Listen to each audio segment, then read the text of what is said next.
जय हिंद। कैसे हैं आप लोग? उम्मीद करता हूँ अच्छे होंगे और आपकी तैयारी बहुत बढ़िया चल रही होगी।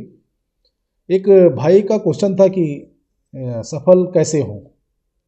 मेरा व्यक्तिगत अनुभव जो है और जो मैंने सीखा है और एक्सपीरियंस है कोचिंग फील्ड से लेकर आपकी टीचिंग फील्ड तक। सबसे पहली बात कि आपकी सफलता के मीनिंग्स अलग हैं, मेरी सफलता के मीनिंग अलग हैं। आपकी सफलता की मीनिंग ये है कि आप लोगों को जॉब मिल जाए, आप लोग सेटल हो जाएं और अपना सही से हर काम परिवार को देखते हुए हो जाए। ये आप लोगों के लिए सब प्रायोरिटी है जॉब की। ठीक, मेरे लिए इस टाइम की जो प्रायोरिटी है वो प्रायोरिटी है कि मेरे सिखाए हुए बच्चे कहीं जॉब मिल जाए उनको, या मेरे ट्रेंड किए हुए बच्चे उनको कहीं जॉब मिल जाए। मेरे लिए सफलता की मीनिंग ये है। ठीक, जब जॉब नहीं थी, आप लोग की तरफ थे, तब हमारी भी सफलता की मीनिंग यही थी कि हमको जॉब मिल जाए। ठीक, तो सफल होने के लिए सबसे जो मेन चीज़ मुझे समझ में आई है, समय। समय, जितना समय आप देंगे उतनी ज़्यादा पकड़ मजबूत होगी आपको।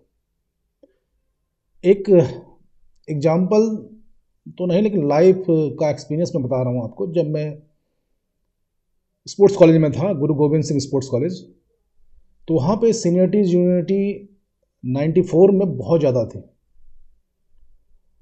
और वहाँ का रूल था कि सीनियर से पहले जूनियर ग्राउंड में पहुँचेगा, सीनियर से पहले जूनियर ग्राउंड में पहुँचेगा। तो वहाँ पे 9th 10th 11th 12th 4 classes थी। तो 10th से आधा घंटा पहले 9th, ठीक, 11th से आधा घंटा पहले 10th और 12th से आधा घंटा पहले 11th क्लास पहुँच जाती थी ट्रेनिंग के लिए। ठीक, उसके बाद कोच साहब आते थे ट्रेनिंग देने के लिए। तो जब तक 12th वाले बच्चे पहुँचते थे ट्रेनिंग के लिए, तब तक जो 9th का बच्चा है लगभग लगभग 1.5 से पौने 2 घंटा एक्स्ट्रा प्रैक्टिस कर चुका होता है। ठीक है, और यही प्रक्रिया सालों साल चलती है और इतना टाइम उसको बाकियों से अलग मिलता है प्रैक्टिस का और स्किल पे काम करने का। सेम वही नियम आपको भी लागू करना पड़ेगा कि बाकियों से आपको थोड़ा सा पहले करना पड़ेगा।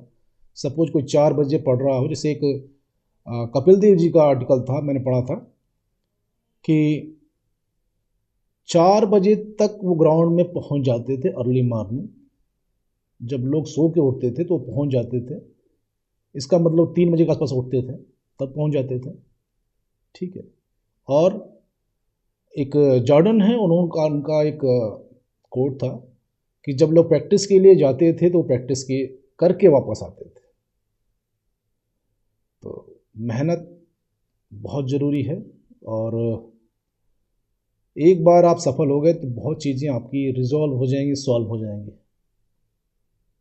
ठीक है, कुछ लोग ये करेंगे कि स्पोर्ट्स लाइफ अलग है, कुछ टीचिंग लाइन अलग है। तो मेरा ये मानना है बिल्कुल अलग नहीं है, दोनों एक जैसे ही हैं। मेहनत उसमें भी आपको करनी पड़ेगी, स्पोर्ट्स में भी मेहनत करनी पड़ेगी। ठीक है, तो मेरा एग्जांपल स्पोर्ट्स के ही थ्रू आप लोग पास जाएगा।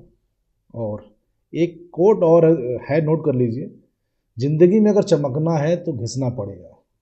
अगर आप के अंदर शाइनिंग चाहिए, आपके लाइफ में शाइनिंग चाहिए, तो आपको घिसना पड़ेगा। जैसे आप कुल्हाड़ी घिसते हैं ना, सेम उसी तरह यही सफलता का एक नियम है।